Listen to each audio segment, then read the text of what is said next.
Welcome to the Wellbeing Podcast, where every episode is a step towards a healthier, happier you. Let's grow, thrive, and shine together.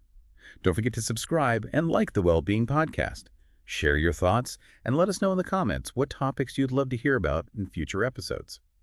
Today, we're taking a deep dive into something you might find pretty amazing: how our minds and bodies are connected when it comes to emotions. Oh, yeah. You've probably heard those sayings like butterflies in your stomach or Huh. having a heavy heart, right? Right. We're going to explore some research that suggests those might be more than just metaphors. Mm. Have you ever noticed your body reacting physically when you're feeling a certain emotion? It's fascinating how often we talk about emotions as if we feel them in our bodies. And science is starting to back that up. There's a growing body of research suggesting different emotions might actually be experienced in specific locations throughout the body. So there's really a map of emotions inside us. Yeah. That's wild. What kind of research are we talking about? There was this really interesting study called Bodily Maps of Emotions, where participants were asked to color in silhouettes of bodies showing where they felt certain emotions. And the researchers found some pretty consistent patterns. For example, anxiety tends to be felt in the chest and head, while sadness is often experienced in the chest and arms. Wait, so you're saying if I feel happy, it might literally show up as activity in a specific part of my body, and if I'm sad, it'll be somewhere else. Yes, exactly. And it's not just about feeling it. The research shows actual changes in those areas. For example, they saw things like increased blood flow or muscle tension in the regions associated with a particular emotion. The researchers even created visual maps using colors to represent the intensity of those changes. Warmer colors for increased activity and cooler colors for decreased. That's incredible. I'm picturing these body maps with all these glowing spots of color, like a heat map of our feelings. That's a great way to visualize it. And think about what this means. Your body is constantly communicating with you about your emotional state. It's like having an internal radar system, always scanning for emotional changes. Okay, so our bodies are sending us signals all the time. Mhm. But how do we learn to understand those signals? Is it like learning a new language? You could say that. And the more we pay attention to these physical sensations, the better we become at recognizing what they mean. It's like building a muscle. The more you use it, the stronger it gets. So if I'm feeling stressed, my body might give me a heads up before I even fully realize it mentally. That could be game-changing. Precisely. Think of it as an early warning system. You start to feel those clenched fists, or maybe your chest tightens up. That could be your body saying, hey, anxiety is on the rise. And the sooner you recognize those signals, the better equipped you are to manage the emotion. This is reminding me of a visual tool I came across called an emotional map. It uses a graph-like format to help you understand your relationship with different emotions. It asks questions like, how does my body react to this emotion? And even, how do I react when I see this emotion in others? Do you think there's a connection between these emotional maps and the body maps we were just talking about? Absolutely. They both highlight the importance of being aware of our emotional landscape. And I think there's something powerful about using visuals to represent something as abstract as feelings. It can make them feel more tangible and easier to understand. It's like we're taking something invisible and giving it a form. And speaking of different ways to represent emotions, I also read about Plutchik's Wheel of Emotions. It seems like a fascinating way to visualize the range and complexity of human emotions. It's a classic model. Plutchik's wheel arranges 8 basic emotions: joy, sadness, trust, disgust, fear, anger, surprise, and anticipation around a circle like slices of a pie. The closer an emotion is to the center, the more intense it is. And then you can see how different emotions combine to create more complex feelings. So like anger and anticipation could blend to create something like aggression. Or maybe joy and trust mix to create love. That's so interesting. That's a great way to think about it. It also highlights how emotions can be fluid and ever-changing. We rarely experience just one emotion at a time, and the intensity of those emotions can fluctuate depending on the situation and our own personal experiences. This is making me realize that there are so many different ways to map and understand our emotions. In addition to the wheel, I also came across a feelings wheel and a 7-core emotions model. It seems like there's a whole world of models and tools out there. That's right. And each model has its own strengths and limitations. Mm. But what's important is that you find a way to connect with your emotions that resonates with you, whether it's through visual maps, journaling, or simply talking about your feelings with a trusted friend. It sounds like the key takeaway here is that our bodies are speaking to us all the time. And if we learn to listen, we can gain a deeper understanding of our own emotional landscape. Exactly. And that understanding can empower us to make more conscious choices about how we respond to our emotions. It's like we've been given this incredible internal guidance system, but we often forget to check the map. Okay, so we're learning to read the map our body is giving us about our emotions. But what do we do with that information? How does understanding those physical sensations actually help us manage our emotions? That's where the real power comes in. It's not just about recognizing the signals, but about using them to make conscious choices. Let's say you're feeling overwhelmed and you notice your heart is racing and your palms are sweaty.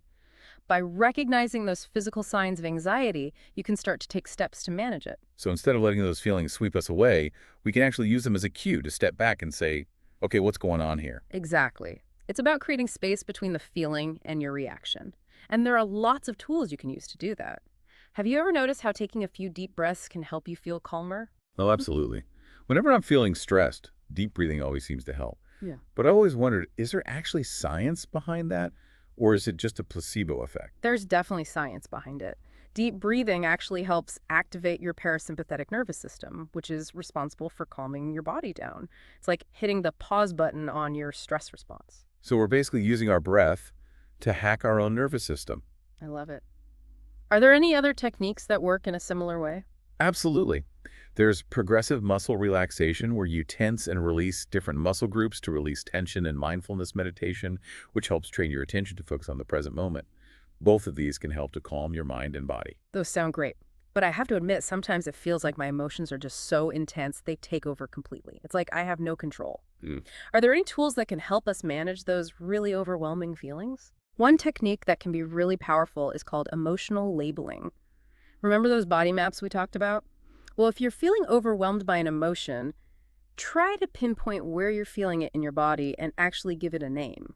So I feel this tightness in my chest. Right. I could say to myself, okay, this is anxiety I'm feeling in my chest. Exactly. It sounds simple, but by labeling the emotion and connecting it to a physical sensation, you're bringing it into your conscious awareness. And that awareness gives you more power to choose how you want to respond. It's like we're taking away some of the emotion's power by shining a light on it instead of letting it lurk in the shadows. That's a great way to put it. Another helpful tool is cognitive reappraisal, which involves challenging the thoughts that are fueling the emotion. Let's say you're feeling stressed about an upcoming presentation. Instead of thinking, I'm going to mess this up, you can reframe it as, this is an opportunity to share my knowledge and connect with the audience. So we're basically rewriting the script in our heads. Instead of letting our thoughts run wild, we're choosing a more empowering narrative. Precisely. By changing your thoughts, you can actually change your emotional response. And that brings us back to the importance of emotional intelligence. Right, we talked about that earlier. It sounds like all of these skills, recognizing our emotions, understanding their physical manifestations, and using different techniques to manage them, are all part of developing a higher EQ. Exactly. Emotional intelligence is all about being aware of your own emotions, understanding the emotions of others, and using that knowledge to manage your behavior and relationships effectively. You know, I used to think emotional intelligence was just about being nice or touchy-feely, but it seems like it's so much more than that. It really is. It's about having the self-awareness to recognize your own, triggers the empathy to understand other people's perspectives, and the communication skills to express your emotions in a healthy way. This is making me realize that EQ is something we can all work on and improve no matter where we're starting from. It's like any other skill, the more we practice, the better we get. That's the beauty of it. It's a lifelong journey of self-discovery. And there are always new skills and insights to gain. Just like building physical fitness takes time and effort, so does building emotional fitness. It definitely sounds like a worthy investment. But I'm also wondering, is there a downside to being so tuned in to our bodies and feelings? Could it become overwhelming at times? That's a great question and an important one. If you're not used to paying attention to your body's signals, it can feel a bit overwhelming at first. It's like turning up the volume on a radio that's always been playing softly in the background. Suddenly you're bombarded with all these new sounds. So how do we strike that balance between being aware and not getting swept away by the intensity of our emotions? I think the key is to approach it with curiosity and compassion rather than judgment or fear. If you notice a strong emotion arising, don't try to push it away or pretend it's not there. Instead, simply observe it with a gentle, non-reactive awareness. So we're basically becoming curious observers of our own inner world, like scientists exploring uncharted territory. Exactly. And as you become more familiar with your own emotional landscape, you'll learn to navigate it with more ease and confidence. Remember, emotions are like waves, they come and go. The goal isn't to stop the waves from coming, but to learn to surf them skillfully. I love that analogy. So we're not trying to become emotionless robots. We're trying to become masterful surfers of our own emotional experience. That's a great way to put it. And just like learning to surf takes practice and patience, so does mastering the art of emotional regulation. It's a journey, not a destination. This is making me think about how we often try to avoid or suppress difficult emotions. But what if those emotions are actually trying to tell us something important? That's a really insightful point. Emotions are like messengers, and they often carry valuable information about our needs, values, and boundaries. If we're constantly shutting down or ignoring those messages, we're missing out on an opportunity for growth and self-understanding. So instead of fearing our emotions, we can actually learn to embrace them as valuable guides, even the ones that feel uncomfortable. Absolutely. Every emotion, even the unpleasant ones, has a purpose. Anger can motivate us to set boundaries. Sadness can help us process loss, and fear can alert us to potential danger. This is definitely challenging some of my old beliefs about emotions, Yeah. starting to see them less as enemies and more as allies in our journey of self-discovery. That's a wonderful shift in perspective. And remember, the goal isn't to become perfect at managing our emotions, but to cultivate a more compassionate and curious relationship with them. It's amazing how much we've unpacked about this connection between our minds and bodies. We've gone from these almost poetic phrases about emotions like butterflies in the stomach to looking at the actual science behind where we feel things in our bodies. What stands out to you as the most useful insight from all this? You know what strikes me is how this knowledge gives us agency. It's not about emotions controlling us. It's about realizing our bodies are giving us this constant feedback. And if we tune in, we can use that information to make choices about how we respond. It's like instead of being swept away, we become the captain of the ship navigating those emotional waves. Yeah. But for someone who's just starting to pay attention to these body signals, where would you suggest they begin? I would say start small. Pick one technique we've talked about and try it out consistently. It could be as simple as taking 5 deep breaths when you notice tension, or doing a quick body scan before bed to see where you're holding any stress. So it's about building those tiny habits, those mindful moments that add up over time. Exactly. Consistency is key. And don't be afraid to experiment, because what works for one person might not work for another. There's no one-size-fits-all when it comes to emotional well-being.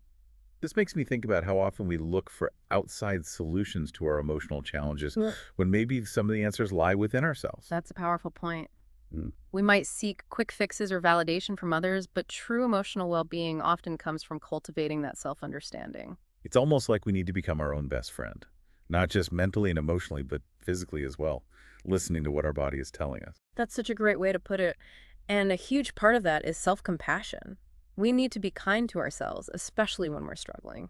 That reminds me of something I read about the importance of self-care. It's not selfish, it's actually essential for showing up as our best selves. Absolutely. Self-care is about nourishing your mind, body, and spirit. When we feel good, we're better equipped to handle life's challenges and be there for others too. This whole conversation has been so eye-opening. Before we wrap up, what's one final thought you'd leave our listeners with? Remember this, you are not your emotions. You are the observer of your emotions. And by cultivating a mindful, compassionate relationship with your inner world, you unlock incredible potential for growth and well-being. Beautifully said. Thanks for listening to the Wellbeing Podcast. Take care, stay inspired, and see you next time.